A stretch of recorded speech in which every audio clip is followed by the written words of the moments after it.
When is the last time you moved? For me, it was last July. I started the process in April or late March and moved in July. My guess is you probably had a lot more belongings when you moved than you did at the time you bought your first home or your second home. There are a few things that you can do to make the move easier, not only on you, but on those around you. Corey and Maggie in Milton say they're about to close on their first home and are overwhelmed but excited. What should we consider doing before the move and immediately thereafter? And my recommendations for you are this. I spent probably 6 months now. I'd been in my home for 23 years.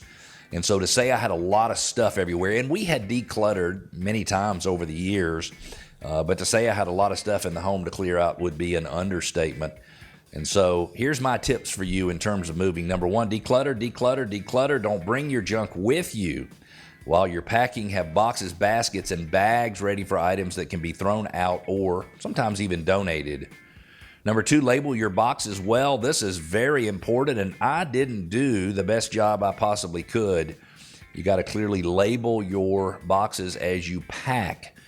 Probably the room it's going to go in and specifically what's in there. I had a couple of boxes that wound up to different rooms and had things from the kitchen even though it was in the third floor bedroom. And that made it a little bit more awkward. Next, schedule your moving day strategically. Do you know that you may pay premiums on things like moving trucks or professional movers depending upon the day you schedule your move?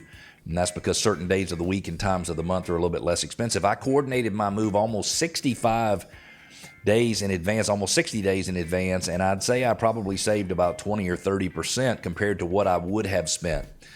Set up your utilities on your new place ahead of time. This is a must. Make sure you start packing early. When I started getting my house ready to sell 6 months before it was time to sell, I thought, man, I'm going to be through with this in no time flat. And the reality is I was working on it to the very day I moved.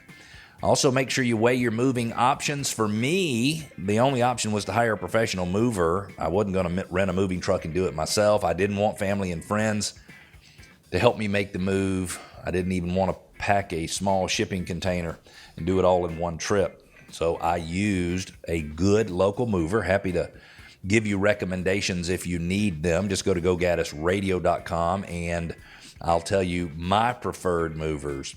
Make sure you change your mailing address ahead of time. This was something that I did. Believe it or not, I've been in my new place for 9 months now, and I'm still getting stuff forwarded from the old place. Change the locks on the new home. You don't want the new owner or the old owner to have keys to your home. Make sure you do a deep clean when you move out. I hired a professional cleaning company, and they did an amazing clean on my move out, and honestly, I felt really, really good.